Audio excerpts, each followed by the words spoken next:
MLV 그룹 논문 세미나에 참석해 주셔서 감사합니다. 금일 발표는 이원진 석사과정 학생이 진행할 예정입니다. 금일 논문은 ICLI 2024에 억셉된 Retrieval is Accurate Generation입니다. 각 파트 끝낼 때마다 질문을 받을 예정입니다. 질문 있으신 분은 줌 손들기 기능을 통해서 말씀해 주시면 발언권을 드리도록 하겠습니다. 네, 발표 시작하도록 하겠습니다. 오늘 제가 발표드릴 논문은 그 Retrieval is Accurate Generation이라는 논문이고요. 최근에 이제 Retriever 쪽 공부를 좀 하면서 대부분의 논문들이 이제 Retriever 해온 다음에 거기에서 답에 악영향을 줄 수 있는 문서들을 좀 어떻게 하면 걸러낼까 이런 류의 연구들이 많이 진행이 되고 있는데 이 논문은 좀 아예 다른 형식의 접근을 진행을 해서 재밌는 접근이라고 생각해서 논문을 가져오게 됐습니다.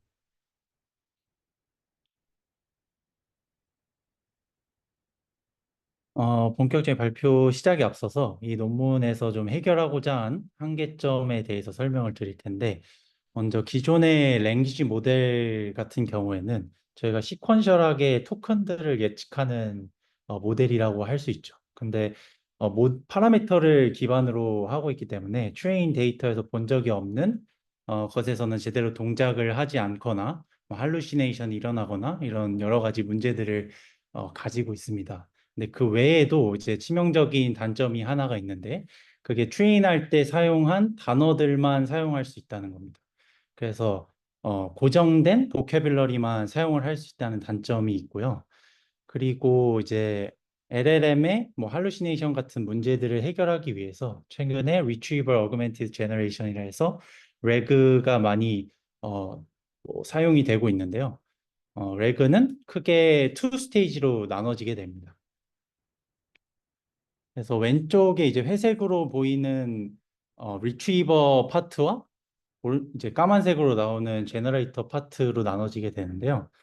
리트리버 파트에서는 이제 쿼리와 관련돼 있는 더큐먼트들을 뭐 K개를 가지고 오고 두 번째 세컨 스테이지에서 그 K개의 더큐먼트를 기반으로 쿼리에 대해서 뭐 답변을 하는 형식으로 레그가 많이 진행이 됩니다. 근데 그러다 보니까 이 리트리빙 할 때 원하는 더큐먼트가 뽑히지 않으면은 최종 파이널 스코어도 제대로 안 나오는 경우가 굉장히 많아서 퍼스트 스테이지가 퍼스트 스테이지 성능이 전체의 성능을 굉장히 좌우하는 한계점을 가지고 있었습니다. 그래서 이번 논문에서는 이런 기존의 랭귀지 모델의 픽스드 버캐블러리를 뭐 또 자유롭게 쓸 수 있게 하면서 이런 리트리버의 한계점도 어, 개선하고자 하는 논문입니다. 본 논문에 딱 들어가기 전에 좀 본 논문이 이제 많이 참고를 하고 아이디어를 많이 얻은 이제 프리비어스 워크를 간단하게 소개를 드릴 텐데요. 이제 이 논문은 리트리버를 사용을 하고 있지만은 이제 랭귀지 모델의 픽스드 보캐블러리를 한계점을 극복하기 위한 논문입니다. 그래서 뭐 다양한 고정된 보캐블러리가 아니라 다양한 이제 단어들을 사용할 수 있게 만든 논문이고요.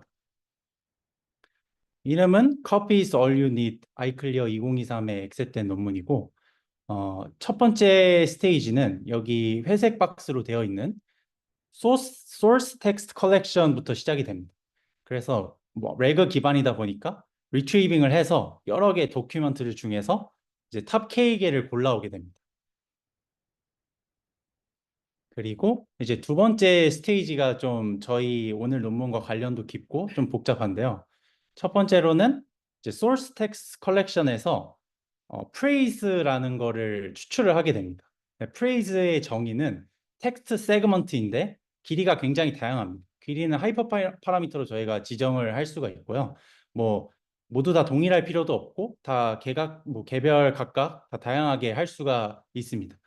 소스 텍스트에서 먼저 이 프레이즈를 다 추출을 하고 이 프레이즈를 벌트 기반 모델을 태워서 피처들을 뽑습니다.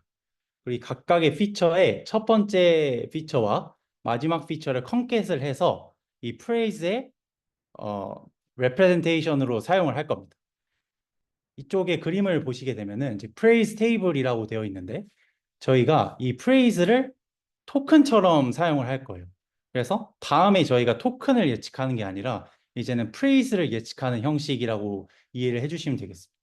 그래서 다양한 프레이즈들이 이렇게 존재를 하고 각각의 프레이즈는 첫 번째 피처와 마지막 피처를 컨캣한 그 리프레젠테이션을 사용한다고 생각하시면 되고 그 리프레젠테이션은 토큰 임베딩이랑 동일한 거라고 생각을 해주시면 됩니다. 그리고 여기에 이제 프레이즈 이외에 토큰 임베딩이 같이 존재를 하는데 저희가 뭐 프레이즈만으로 모든 센텐스를 표현을 하면 좋겠지만은 뭐 프레이즈에 원하는 단어들이 없는 경우도 존재를 하기 때문에 토큰 기존에 사용하던 토큰 임베딩을 그대로 같이 사용을 해주는 거고요. 그리고 이 피규어에서 진행을 하고 있는 현재 태스크는 이제 프리픽스라고 현재 저희가 뭐 지금까지 예측해온 토큰들 또는 인풋으로 주어진 토큰들이 주어지게 되면은 그 뒤에 올 단어들을 이제 예측을 하는 태스크를 하고 있는 피규어입니다. 그래서 이 아래에 있는 거를 보면은 저희가 만약에 이존의 뭐 랭귀지 기존의 모델들 같은 경우에는 토큰들을 계속 예측을 해야겠죠. 근데 여기에 피규어에 나와 있는 거를 보면은 저희가 토큰이 아니라 프레이즈를 예측을 하고 있습니다. 그래서 이 위에 나와 있는 여러 개의 텍스트들의 합쳐져 있는 형태로 프레딕트를 하게 되고 뭐 만약에 원하는 것이 없을 때는 토큰 임베딩에서 뭐 토큰들을 예측하는 형식으로 기존에 연구가 진행이 되었었습니다. 그래서 이렇게 하게 되면은 픽스된 단어 이외에 뭐 다양한 표현들을 저희가 사용할 수 있다는 장점이 있고요. 그래서 이게 오늘 저희가 발표하고자 하는 논문이랑 뭐가 다른 거냐라고 물어보시면은 이제 이 리트리빙 파트가 있고 없고의 차이입니다. 이 리트리빙 파트 기존의 이제 논문은 first stage에서 DB에서 이제 source text collection을 리트리버로 찾아와야 합니다. 그 이후에 이제 뭐 프레이즈를 뽑고 뭐 프레이즈 테이블을 만들고 뭐 앤서를 생성하고 이런 과정들을 진행을 하는 거고요. 그리고 오늘 소개드릴 논문은 과감하게 이 리트리버 파트를 제거한 논문입니다. 그래서 뭐 이 피겨만 봤을 때는 뭐 사실 큰 차이가 없는 것 같은데 라고 생각을 하실 수도 있어서 컨트리뷰션을 좀 간단하게 정리를 해봤습니다.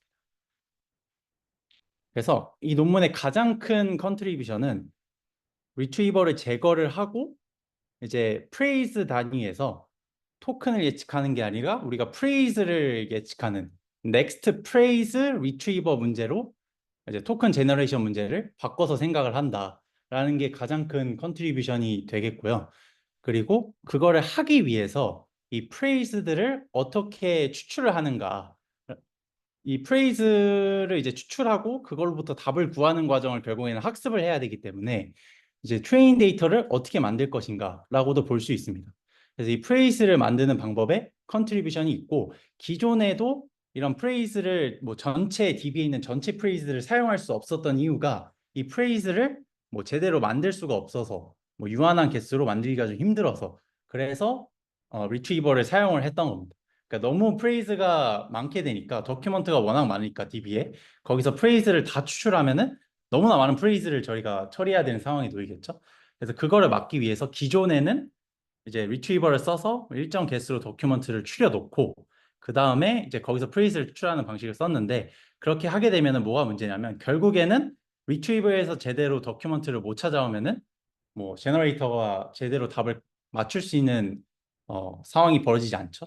그러니까 뭐 저희가 글로벌한 옵티멀 솔루션을 얻을 수 없기 때문에 이제 글로벌한 옵티멀 솔루션을 보려면 어쨌든 데이터를 다 보긴 해야 된다.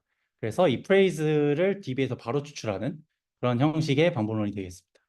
네, 여기까지가 이제 인트로덕션 설명인데 질문 있으시면은 질문해 주시면 감사하겠습니다. 저 궁금한 점이 하나 있는데요. 그 프레이즈 컬렉션이 그러면은 리트리벌 한 더큐멘트랑 어떤 차이가 있는 거예요? 그러니까 리트리벌 한 더큐멘트 바탕으로 프레이즈 추출을 하게 되면은 그 리트리빙 된 더큐멘트의 한정에서만 찾을 수 있다는 단점이 있는 것 같은데 만약에 프레이즈 컬렉션을 할 때 프레이즈 뭐 리트리빙을 할 때 거기 안에서도 만약에 없으면은 똑같이 그런 어떤 한계를 갖는 거는 비슷한 걸로 이해가 되는데 혹시 제가 잘못 이해한 건가요? 네, 굉장히 좋은 질문 주셨는데, 그러니까 결론을 말하면은 맞습니다. 근데 프레이즈는 이제 더큐먼트에 비해서 좀 더 작은 단위이기 때문에 사실 저희가 다양한 프레이즈를 사용하긴 합니다. 이 논문에서. 그래서 훨씬 더 그 문제가 적은 것도 있고요.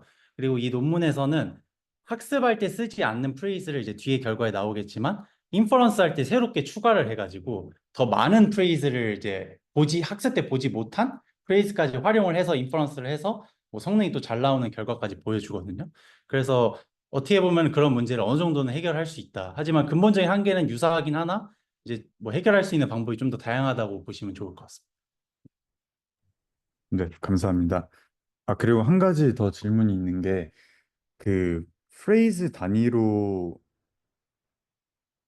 텍스트 제너레이션을 하잖아요. 근데 그러면은 토큰 단위로 하면은 보통 2비트나 뭐 원 워드 단위 토큰을 쓸 것 같은데 그러면은 프레이즈 단위의 제너레이션을 하게 되면 어떤 좀 내용의 플렉시빌리티 면에서 좀 취약점을 갖지는 않나요? 실험적으로?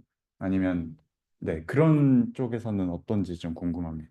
네, 실제로 또 굉장히 좋은 질문을 주셨는데, 실제로 뒤에 결과를 보게 되면은 이 방법론을 썼을 때 좀 일관적인 답이 나옵니다. 이게 일관성이랑 결국에는 다이버시티랑 서로 좀 트레이드오프 관계에 있다 보니까 다양성이 좀 떨어지는 문제는 있습니다. 어쩔 수 없이. 하지만은 이제 뭐 할루시네이션이나 좀 더 팩트 기반한 답변을 하거나 그런 데서는 확실히 장점을 보이고 있기는 합니다.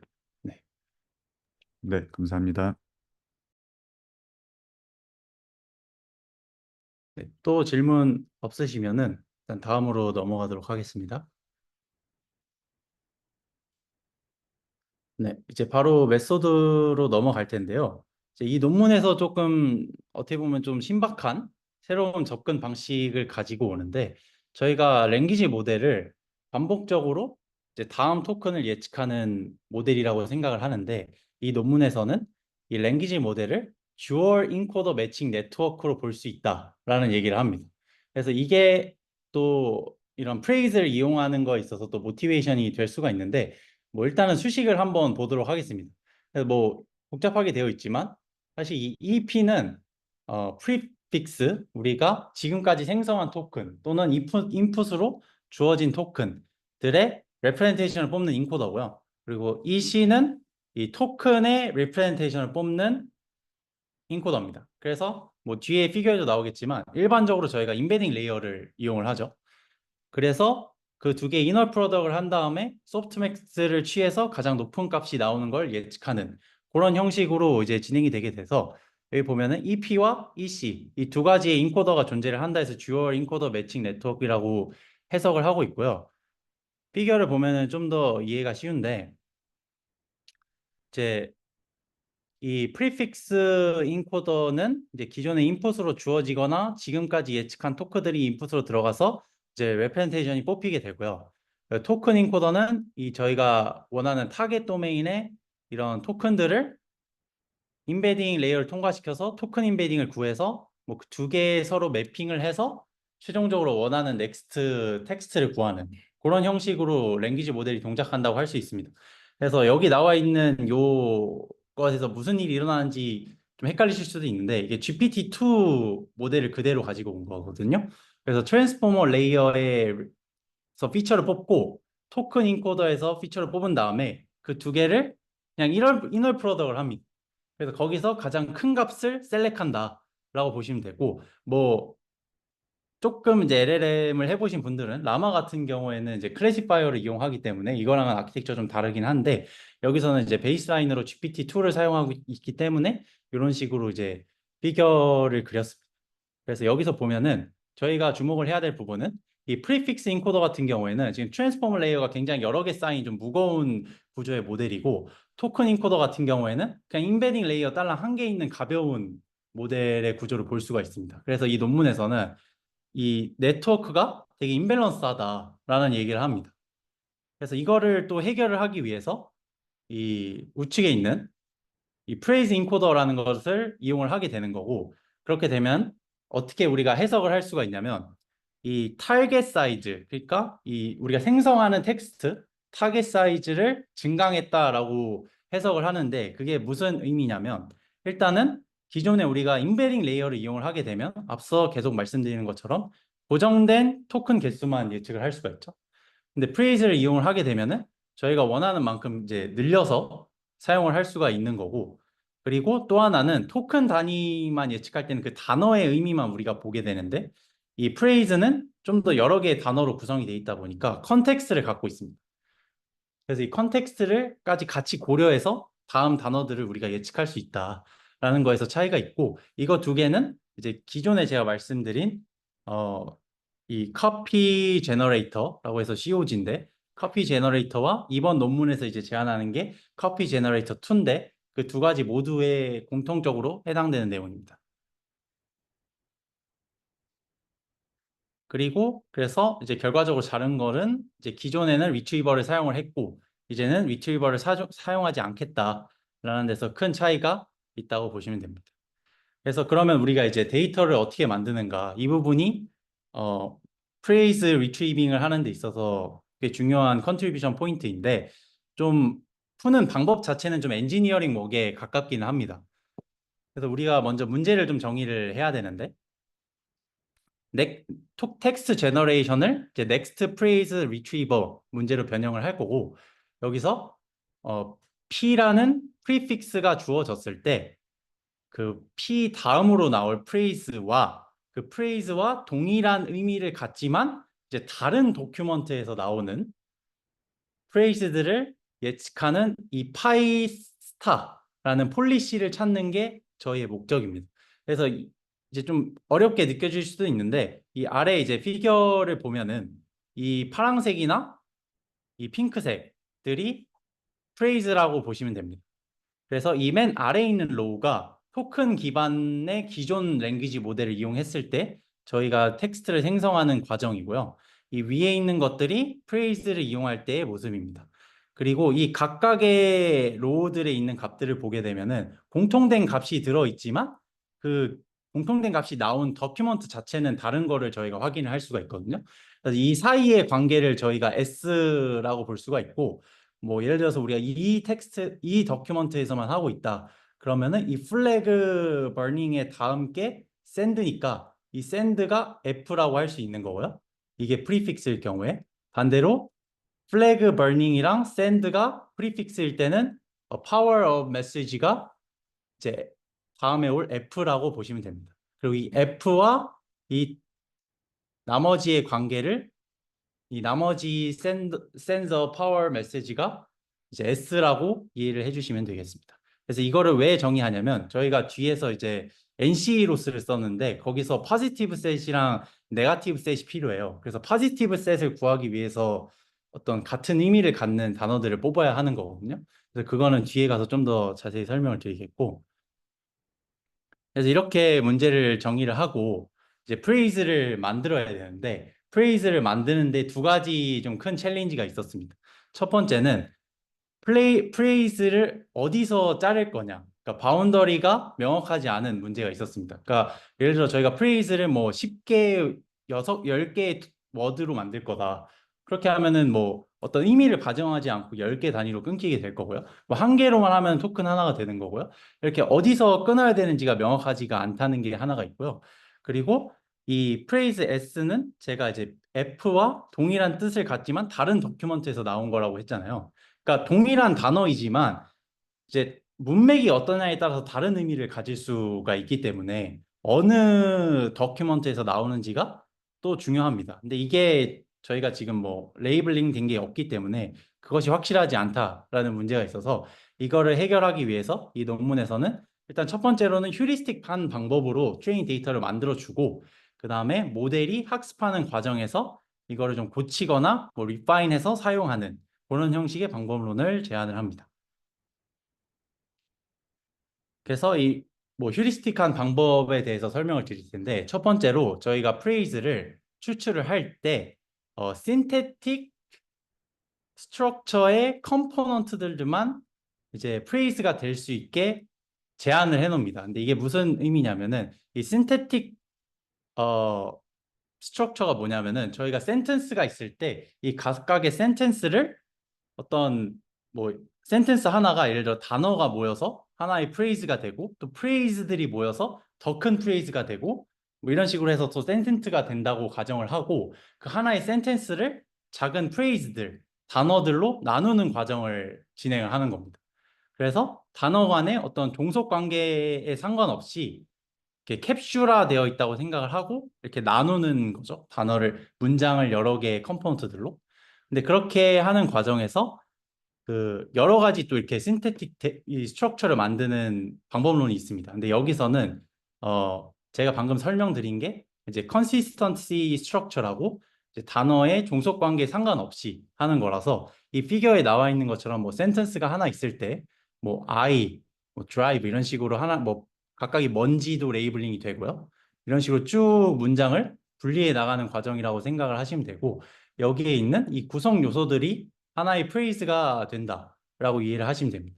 그렇게 했을 때 장점이 뭐냐라고 하면은 이제 상대적으로 잘 정의된 뜻을 가진 단어들이 나온다고 합니다. 이렇게 했을 때 좀 더 뭐 완성도가 있고 그래서 이제 이 방법론을 이용을 했고 그러면 이제 기존에는 어떻게 했는지 모르니까 이게 왜 좋은지가 잘 이해가 안 되실 수도 있는데 이 기존 메소드에서는 다른 더큐먼트들에서 뭐 한 번이라도 나온 게 있으면은 그냥 그거를 프레이즈로 뽑았어요. 그러니까 이게 뭐 벌브인지 뭔지 이런 건 아무런 상관이 없고 그냥 다른 더큐먼트 있으면 아 있구나 하고 그냥 프레이즈에 넣어 이런 식으로 생성을 했었거든요.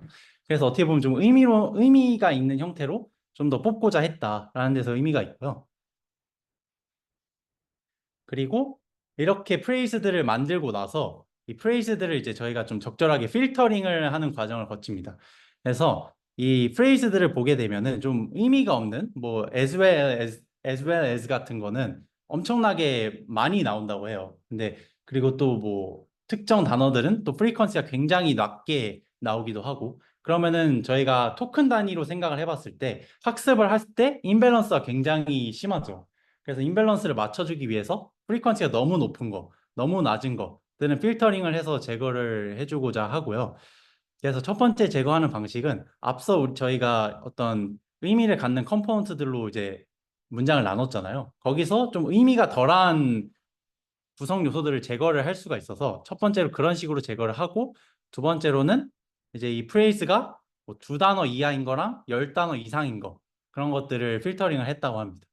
그리고 마지막으로는 inverse document frequency의 바운더리를 정해서 이제 조정을 했는데 이제 inverse document frequency는 자주 등장하면은 이제 정보량이 적다고 해서 이 값이 낮게 나오고 드물게 등장을 하면은 정보량이 많다고 해서 값이 높게 나옵니다. 그래서 이 상한값과 하한값을 적당하게 정해서 어느 정도 빈도가 있는 그런 단어들만 뽑고자 했고 또 여기서 중요한 포인트가 하나가 있는데 이 저희가 프레이즈의 길이가 몇인지 지금 정해지지 않았잖아요. 그래서 프레이즈가 길어지면 길어질수록 당연히 프리퀀시는 낮아지게 돼 있거든요. 그래서 이 길이에 따라서 이 inverse document frequency 값 밸류를 적정하게 다 다르게 바운드를 정해줬다고 합니다.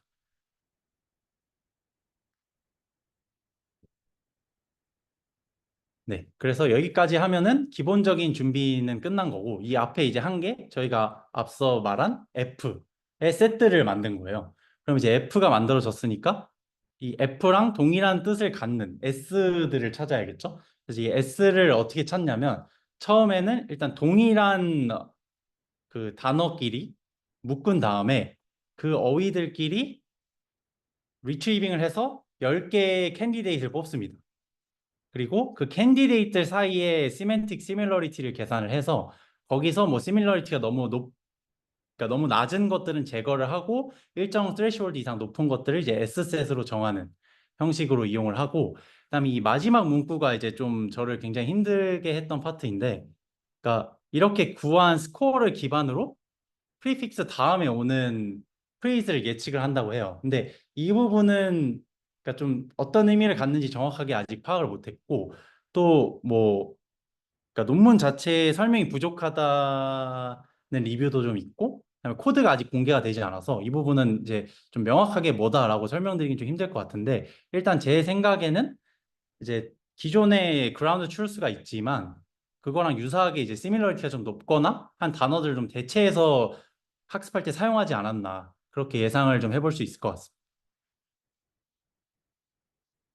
그래서 이렇게 저희가 앞서 S랑 F를 구했고요.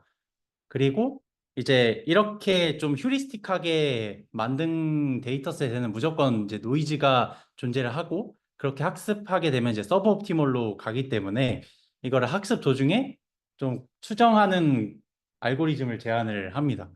그래서 여기서 하는 거는 뭐냐면은, 텍스트로 먼저 설명을 드리고 뒤에서 예시를 보여드릴 텐데, 처음에 이제 현재 폴리시를 가지고 10개의 프레이즈들을 먼저 예측을 합니다.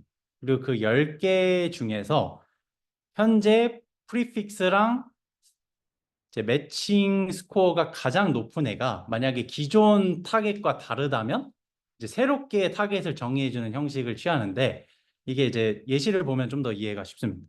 그래서 프리픽스가 go right for the top when you까지가 나오는 거고, 원래 이제 ground truth는 want가 이제 넥스트 토큰으로 나와야 되는 상황이고요. 그럼 저희가 뭐 10개를 리트리빙해서 후보를 이렇게 뽑고 매칭 스코어를 다 계산을 합니다. 프리픽스와.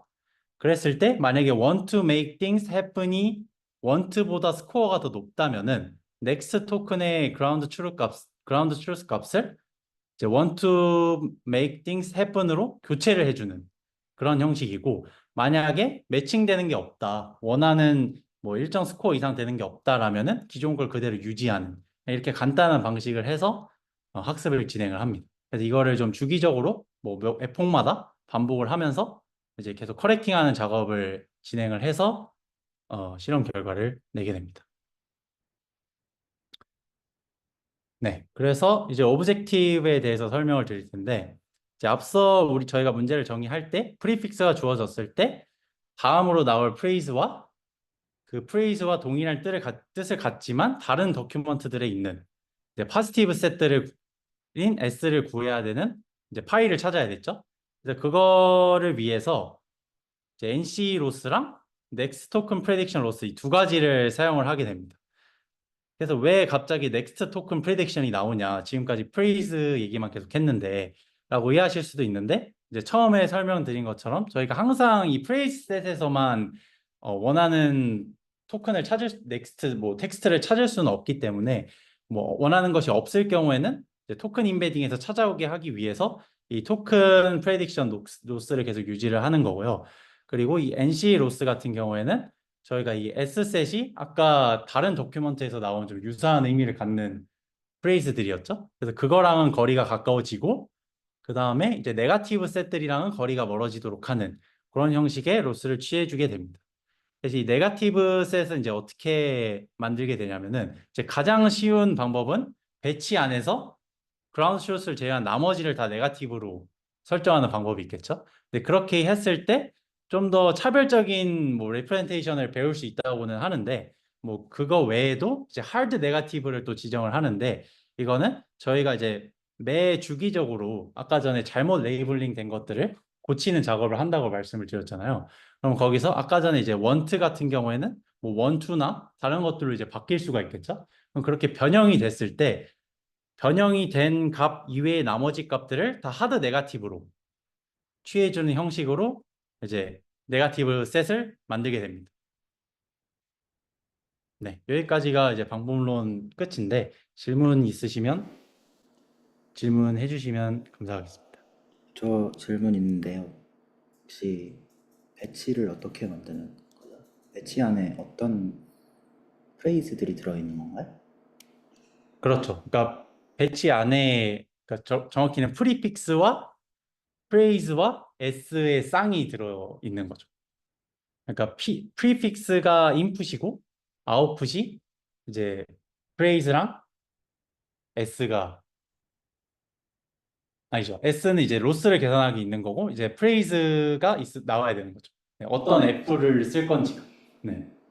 그럼 학습할 때는 그 전체 콜퍼스에서 찾는 게 아니고 배치 안에서만 이렇게 시밀러리티를 구해서 찾아오는 건가요? 그게 첫 번째 네거티브고, 그 다음에 하드 네거티브 같은 경우에는 뭐 전체에 대해서 될 수도 있죠.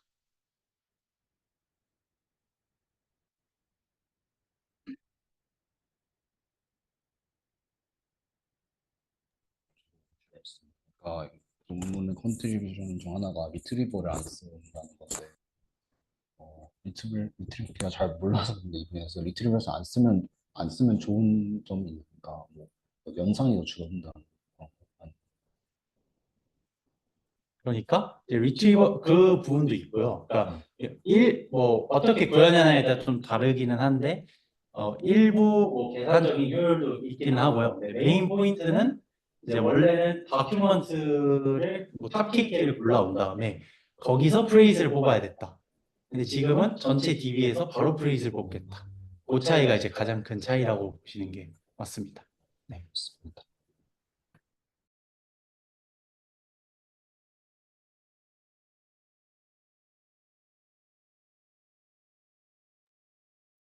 네, 그러면은 다음으로 넘어가도록 하겠습니다.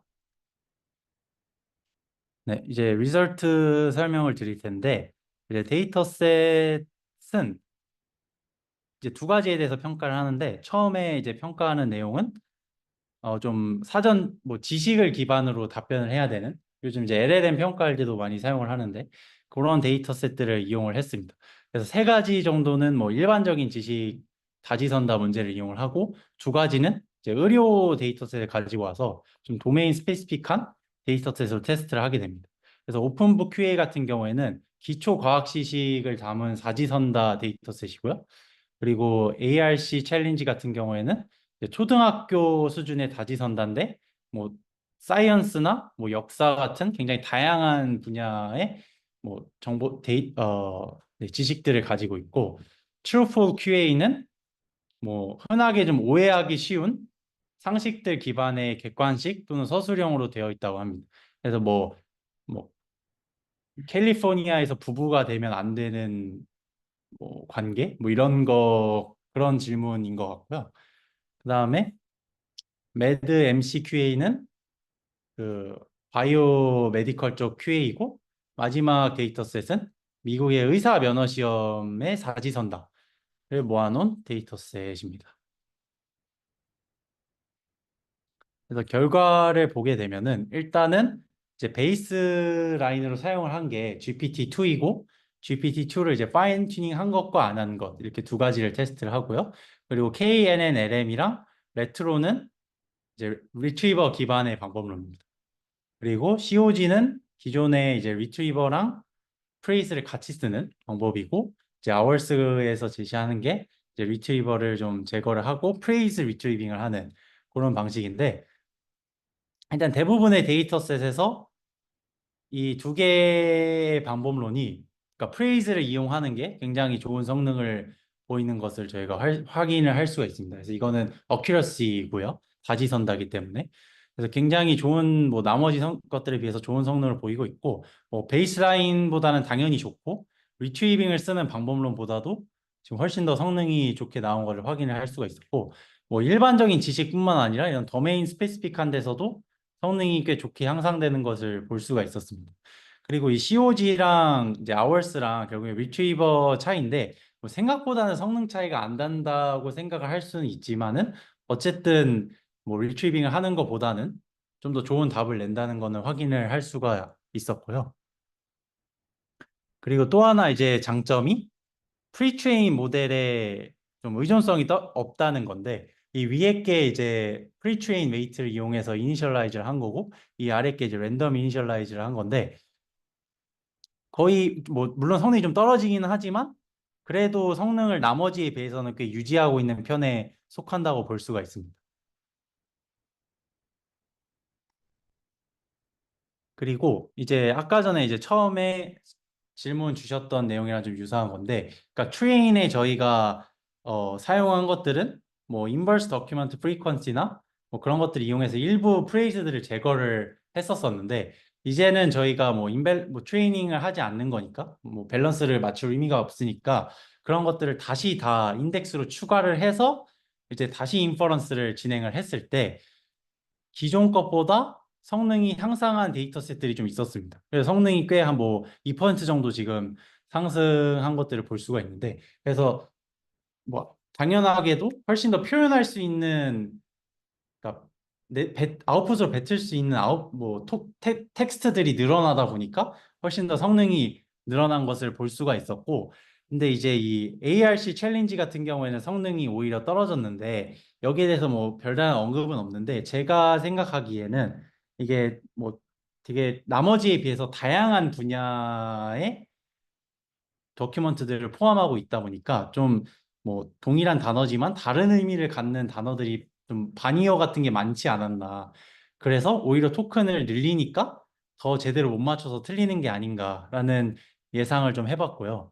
그리고 논문에서는 이 실험을 통해서 우리 방법론을 플러그 앤 플레이로 쓸 수 있겠구나라고 생각을 해서 이제 학습을 새로 하지 않고, 그러니까 리더 제너레이터를 새로 학습하지 않고 도메인 스페시픽한 프레이즈 테이블만 만들어 주면은 이 모델이 어느 정도 동작을 할 수도 있겠다 싶어서 테스트를 진행을 합니다. 그래서 그 다큐먼트, 그러니까 메디컬 관련된 다큐먼트들을 좀 모아놓고 그걸로 앞서 저희가 뭐 엔지니어링 워크로 만든 프레이즈들을 생성을 한 다음에 그 프레이즈들로 인퍼런스를 진행을 합니다.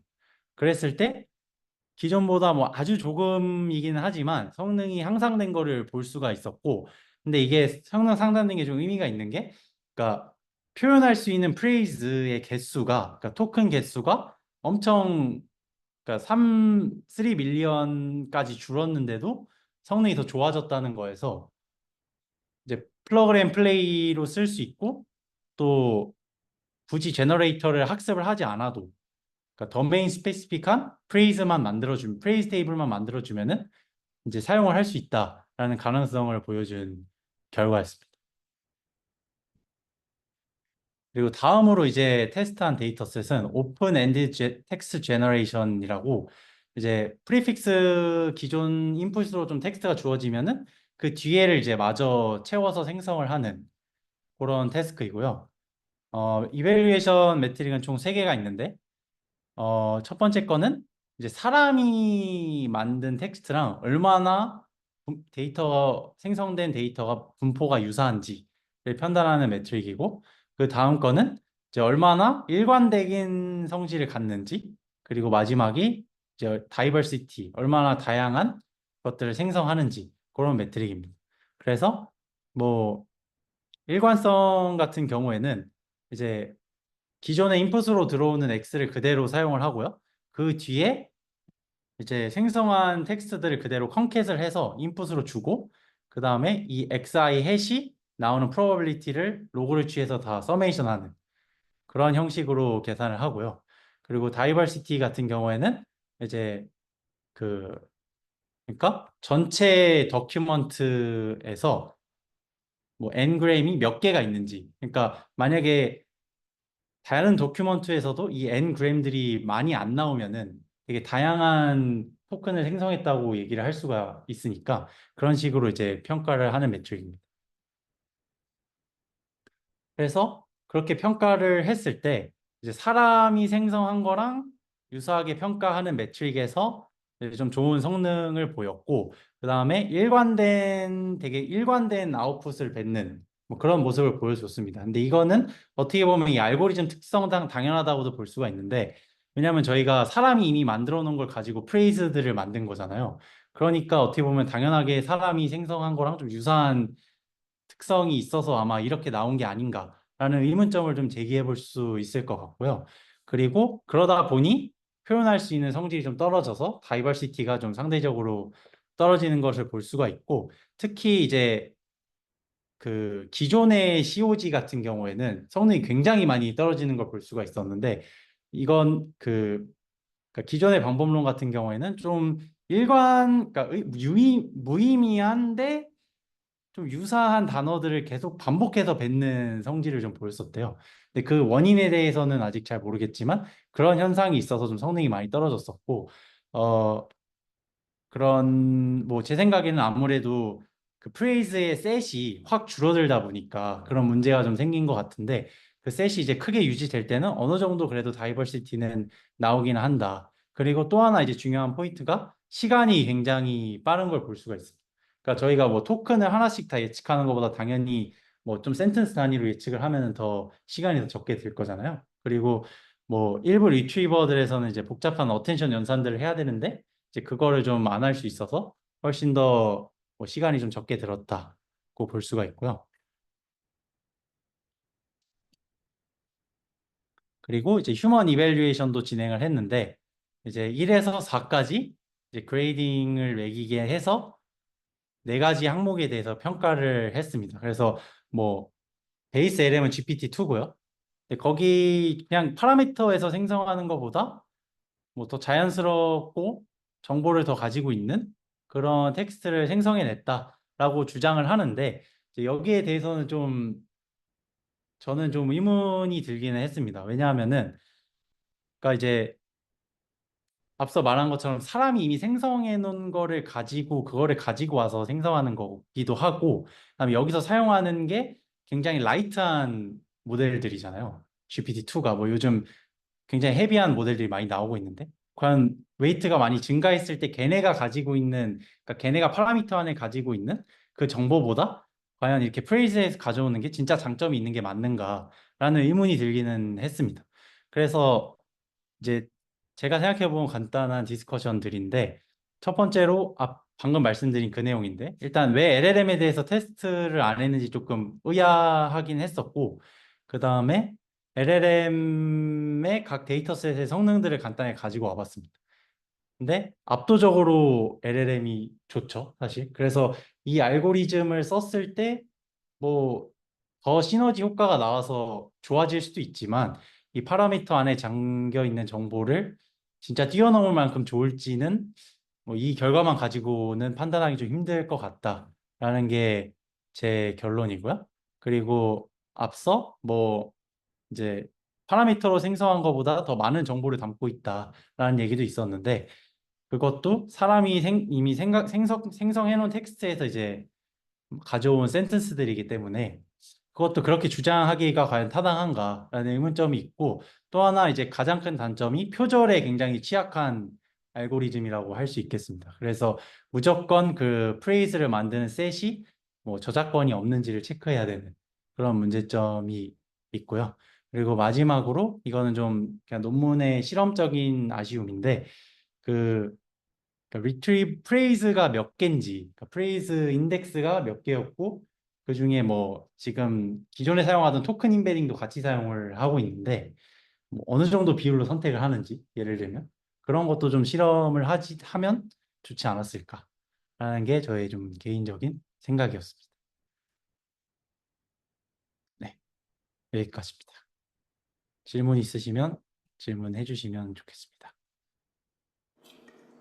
저 질문인데요. 그 다지선다는 예측, 그러니까 인퍼런스 할 때 모델이 단답으로 그 다지선다 하나를 고르는 건가요?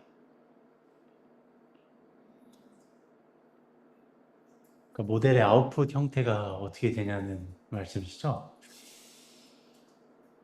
아마 그래야 될 것 같습니다. 근데 뭐 리즈닝이 붙을 수는 있을 것 같은데 일단 어쨌든 아웃풋 형태에 그 숫자가 들어있기는 해야 될 것 같습니다. 근데 만약에 단답으로 하면은 토큰 뱉는 애랑 그러니까 넥스트 토큰 제너레이션이랑 그 프레이즈의 길이랑 차이가 거의 없을 거 아니에요? 그러면 성능이 왜 좋아졌을지 잘 모르겠어서 근데, 네. 근데 그건 아마 리즈닝이 있어서 그런 것 같습니다. 네. 그러니까 리즈닝이 없으면 사실 프레이즈를 쓰는 이유가 없으니까. 네.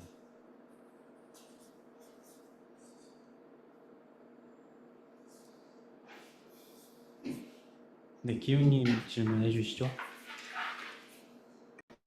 아, 네. 제가 이해한 게 맞다면, 이 논문이 나오기 전에 COG 논문이랑 큰 차이점이 이제 뽑은 문서 상에서 찾는 것과 전체 문서에서 찾는 것, 그 두 개가 가장 차이가 크다는 것으로 이해를 했는데, 네. 근데 성능상으로 보면 전체에서 찾는 게 사실 큰 성능 차이는 없잖아요. 그러면 이게 뭐 문서가 많아지거나 그렇게 했을 때에 전체를 찾으면, 전체를 찾는다고 가정했을 때 문서가 많아지면 더 장점이 있거나 그런 뭐 컨트리뷰션이 있는 건가요? 음, 네, 말씀해 주신 게 맞는 것 같고요. 그러니까 뭐 유사한 특징을 갖는 도큐먼트들이 늘어나게 되면은 어쨌든 리트리빙은 탑K로 잘라야 되기 때문에 뭐 그 안에 원하는 게 없을 수도 있거든요, 무조건. 그러니까 그 과정을 이제 없애고 싶어서 이 방법론을 만든 거라서 네, 그러면은 장점이 있는 거는 맞습니다. 감사합니다. 저도 질문이 하나 있는데요. 그 27페이지 그 실험 결과가 좀 흥미로운 것 같은데 27페이지 쪽 거기서 이제 그러니까 여기서 보면은 hours랑 RH based method들이랑 비교했을 때 그 앞에 세 개 데이터셋에 대해서는 뭐 적게는 4% 많게는 10%까지도 임프루브먼트가 꽤 드라마틱한 것 같은데 이제 도메인 스페시픽한 그 메디컬 데이터셋에 대해서는 상대적으로 좀 미미하잖아요. 근데 31페이지 그 실험 결과에서 다이버시티 쪽이 조금 상대적으로 낮은 것 같은데 이게 뭐 다이버시티 쪽이 취약해서 좀 커먼 센스적으로는 트레이닝이 잘 되는데 도메인 스페시픽하게는 그게 안 돼서 그런 건가요? 아니면은 조금 상대적으로 이렇게 차이가 나는 이유가 논문에 설명이 되어 있었는지 좀 궁금합니다. 그러니까 이제 질문해 주신 내용이 어, 그 도메인 스페시픽하지 않은 데이터셋들에서 나온 성능 향상폭보다 도메인 스페시픽한 데이터셋 했을 때 성능 향상폭이 왜 적냐라는 질문이신 것 같은데 저도 사실 이 논문 읽으면서 그 부분이 좀 많이 궁금했거든요. 그러니까 음, 그러니까 제가 처음에 생각했을 때는 오히려 도메인 스페시픽이 성능이 더 좋을 수도 있겠다라는 생각을 했었어요. 왜냐하면 팩트 기반으로 결국엔 답변을 해야 되는 거고 비슷비슷한 단어들이니까 더 잘 찾지 않을까라는 생각이 들었는데 어 그러니까 뭐 다이버시티 문제보다는 제 생각에 그냥 학습의 좀 근본적인 한계일 수도 있을 것 같은데 여기서 그러니까 네거티브 셋을 만들어야 되잖아요. 근데 그 네거티브 셋을 만들 때 그게 좀 그러니까 유사한 의미를 갖는 단어들이지 않았을까라는 게 그냥 저의 주장이긴 합니다. 그러니까 뭐 논문에 어떻게 나와 있었는지는 논문에는 나와 있지는 않았어서 제 생각에는 그런 것 같습니다. 네. 그럼 한 가지 더 질문이 있는데 31페이지에서 그 GPT로 이제 테스트를 해봤을 때 그 truthful QA는 에 비해서 오픈북 QA는 성능 향상이 엄청나잖아요. 근데 truthful QA는 상대적으로 좀 많이 덜한데 이 두 데이터셋의 어떤 특징 차이가 좀 크게 다른가요? 혹시 네 네, 알고 그러니까 계시면은 제가 알아본 바로는 오픈북 QA가 좀 더 그러니까 기초 지식이고 그러니까 truthful QA는 헷갈리는 내용이 많다고 얘기를 해요. 그래서 그러니까 기본 상식인데 좀 이렇게 헷갈리는 그런 것들을 모아놓은 데이터셋이라 가지고 그래서 아마 좀 그냥 기존 파라미터만 가지고 답변하기에 좀 한계가 있지 않았나. 그래서 여기다가 뭐 조금 널리지나 여러 가지 뭐 방법론을 추가하면은 이것도 99나 94까지 뭐 90대로 올라가긴 합니다. 이것도 LLM을 쓰면은. 근데 그냥 파라미터 자체로만 했을 때 성능이 낮은 거고요. 요즘 나오는 LLM에서는 성능이 좋기는 합니다. 네. 네 감사합니다. 또 질문이 있는데요. 그 29페이지로 보면은 제가 이 분야가 그렇게 익숙하지가 않아서 그런데 여기 평가 메트릭들을 보면은 얘네를 좀 골고루 잘한다기보다는 한 가지만 잘하는 방법들이 많은데 혹시 이유가 어떤 게 있는지 그 생각을 들어보고 싶습니다.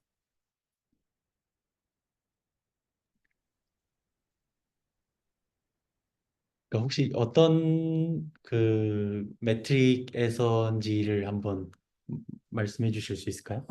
일단 첫 번째랑 두 번째 코헤ren스 그 일관성이랑 그리고 다이버시티 세 가지에 대해서 뭔가 다 같이 잘하는 모델이 나오기가 어려운 건지가 좀 중점적으로 궁금합니다. 아, 네. 그 코어런스랑 다이버시티는 아무래도 트레이드오프라서 관계라서 뭐 둘 다 엄청 잘하긴 당연히 힘든 것 같고요. 그 사이에 적절한 선을 찾는 게 최선인 것 같습니다. 네. 질문이 답변이 됐을까요? 어, 첫 번째가 그 첫 번째 매트릭이 그 사람이 하는 매트릭이었나요? 네, 이게 사람이 네. 쓴 거랑 그러니까 데이터 분포를 비교를 하는 건데 사람이 작성한 텍스트랑 이제 그 제너레이션 한 거랑 그 분포를 이제 비교를 하는 매트릭입니다.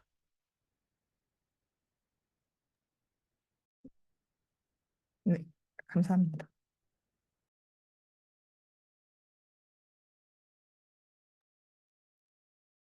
네, 해결되신 건가요? 네. 네.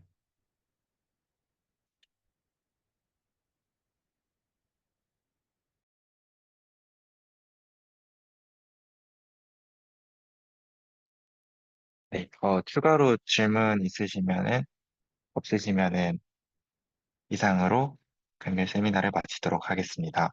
감사합니다.